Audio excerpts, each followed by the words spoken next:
Good morning students, कैसे हैं आप घर पे सुरक्षित होंगे और स्वस्थ होंगे और लॉकडाउन का पालन कर रहे होंगे। तो स्टूडेंट्स, आज मैं आपको जो बताने जा रहा हूं वो कक्षा 10 की प्रश्नावली 2.1 है, जिससे कि एक प्रश्न जो है आपका अक्सर आ जाता है। एक 1 मार्क्स का क्वेश्चन उसमें बनता है, तो थोड़ा ध्यान देंगे। ज्यादा डिफिकल्ट एक्सरसाइज नहीं है, बहुत एक प्रश्न इस एक्सरसाइज के अंदर है, बहुत जल्दी से आप कर सकते हैं इस एक्सरसाइज को। और देखिए, किसी बहुपद px के लिए y px का ग्राफ नीचे दे रखे हैं, आकृतियां दे रखी हैं। प्रत्येक स्थिति में px के शून्यकों की संख्या ज्ञात करें। यानी कि px x अक्ष पर, यानी आप ये देखिए, ये लाइन जो लाइन यहां पर दे रखी है वो x अक्ष को कहां पर टच करती है या उसे काट रही है। तो ये आपका x अक्ष है, ये y अक्ष है। तो आप ध्यान दीजिए, यहां पर x का शून्य निकालना है तो x अक्ष पर ही देखना है आपने, यहां नहीं देखना। अब आप देखिए, ये लाइन जो है x अक्ष पर कहीं पर भी नहीं काट रही है, तो इसके शून्यकों की जो संख्या होगी वो होगी 0। कोई भी नहीं है, कोई भी नहीं काट रही है। अब दूसरे ग्राफ में देखते हैं आप। दूसरे ग्राफ में ये आपका y अक्ष है, ये अक्ष है, इसमें px के शून्यकों की संख्या ज्ञात करनी है। तो ये x अक्ष को कहां पर काट रही है? केवल एक स्थान पर काट रही है, तो इसके शून्य कितने हो जाएंगे? 1।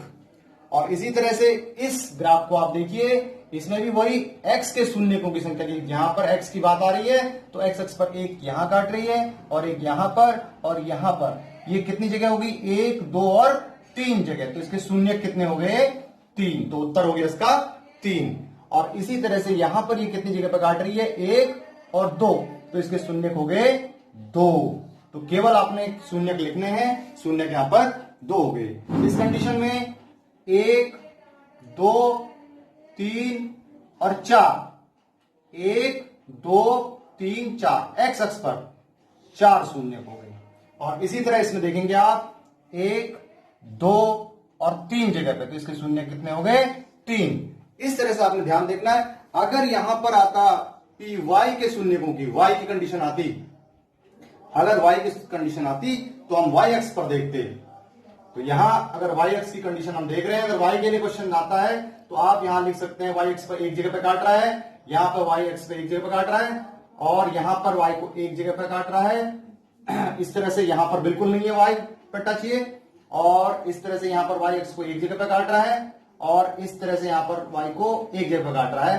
तो y के लिए कंडीशन आती है तो आपने करना है। हालांकि यहां पर ये x के लिए था तो हमने x अक्ष की ये सारे शून्य इसमें लिख दिए। बहुत छोटी सी प्रश्नावली है, एक 1 मार्क्स का क्वेश्चन इसमें आ जाता है। एक छोटी फिगर दी होती है और फिगर में जो है वो आप शून्य पूछता है, आप आसानी से कर सकते हैं। बस इसको हम कंटिन्यू करते हैं। अब हम प्रश्नावली 2.2 में जाते हैं। तो अगली प्रश्नावली के लिए हमें कुछ यहां पर आप बेसिक चीजें समझिए।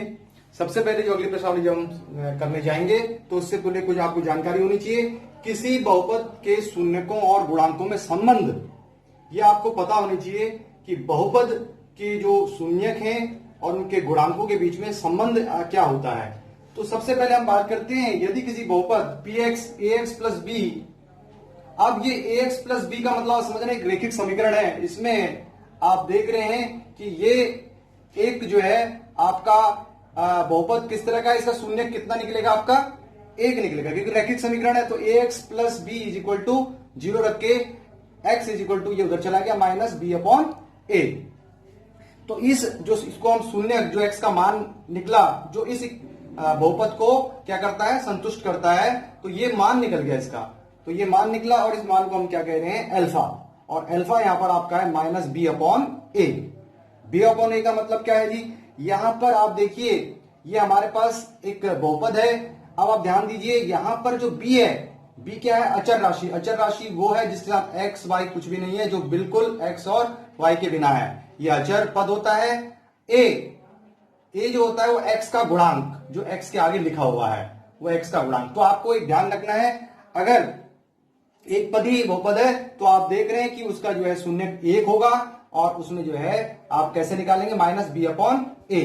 तो ये तो बहुत जनरल सी चीजें आप पढ़ते आए हैं। 6, 7, 8 तक में ही पढ़ा है। और अब इसमें जो है नेक्स्ट जो आ रहा है, यदि किसी बहुपद, ये आपका एक द्विघात समीकरण दे रखी है, द्विघात यानी कि इसकी घात 2 है, इसमें जो आपकी चर राशि है उसकी घात कितनी है, 2। यहां पर चर राशि आपकी क्या है, ए जो x और y की वैल्यू जो हमें निकालनी है, अचर राशि यहां पर क्या है, c है। तो आप इसके 2 शून्यक होंगे, यानी कि द्विघात बहुपद है जिसमें घात 2 है, तो 2 शून्यक, अगर घात 3 है तो 3 शून्यक। तो फिलहाल यहां पर बात जो हम करते हैं, क्योंकि ये एक द्विघात समीकरण है तो इसके शून्यक भी क्या होंगे, 2 होंगे। तो इसमें जो आपको मेन जो बातें याद रखनी है वह शून्यकों का योग, यानी कि अल्फा प्लस बीटा, शून्यक हमने क्या मान लिए, अल्फा और बीटा, वो होता है -b/a। इसको नोट कर लेंगे। और -b का मतलब क्या है, x का गुणांक, किसका गुणांक है, b, x का, माइनस x का गुणांक बटे x² का गुणांक। जो a है हमारा किसका गुणांक है, x² का गुणांक है। तो सीधा सीधा आपको याद रखना है b/a। अब इसी तरह से शून्यकों का गुणनफल, शून्यों का गुणनफल क्या होता है, c/a। c आपके पास यहां अचर राशि है, अचर पद है, और उसके बाद a जो है x² का गुणांक है। तो 2 बातें आपको बहुत अच्छी तरह से याद रखनी है, शून्यकों का योग अल्फा प्लस बीटा -b/a, और शून्यकों का गुणनफल अल्फा इंटू बीटा c/a। जब आपको ये पता चल जाता है, जैसे कि हम उदाहरण भी ले सकते हैं, अगर हमें ये द्विघात समीकरण दे रखी है 3x² + 2x + 5, ये हमको एक द्विघात बहुपद दे दिया, इसमें हमें मूलों का योग निकालना है, यानी अल्फा प्लस बीटा। तो हमारी सीधी सी बात अब यहां ध्यान रखनी है, -b/a। तो b हमारे पास क्या है, 2, तो b क्या हो गया, -2a, x² का गुणांक 3। तो हमने ये निकाल लिया। और अब यहां पर आपको क्या कहा जा रहा है, अल्फा इंटू बीटा, गुणनफल निकालना है इनका, अल्फा इंटू बीटा। तो वो बताया गया है क्या, c/a। c क्या है हमारे यहां पर 5, a क्या है हमारे पास यहां पर 3।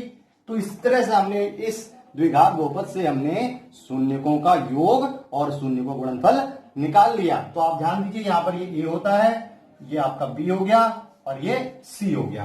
तो इस तरह से आपने ध्यान दिया। उसके बाद तीसरी बात इसमें जो आती है, वो यदि अल्फा बीटा द्विघात बहुपद के शून्यक हैं, जो पता चल गया आपको, तो द्विघात बहुपद निकालने के लिए अगर शून्यक दे रखे हैं, तो ये हमारा फार्मूला होता है x²।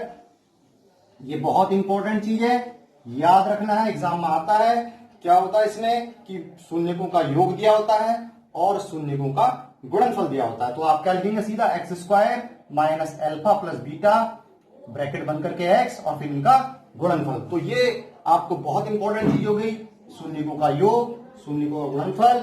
और द्विघात समीकरण बनाने के लिए जब योग और गुणनफल दिया होता है, तो किस तरह से हम इस समीकरण को, इस बहुपद द्विघात बहुपद का निर्माण करते हैं। तो ये प्रश्नावली, ये जो चीज बेसिक चीज बताइए, ये अगली प्रश्नावली 2.2 में आपकी आएगी। उसके लिए हम नया वीडियो लेके आएंगे। इसके लिए आप इनको चीजों को सबको नोट करके और आप अपनी कॉपी में नोट कर लेंगे। और कल हम नई वीडियो लेके आएंगे 2.2 की, जिसमें इस पर आधारित प्रश्नों को आप करना सीखेंगे।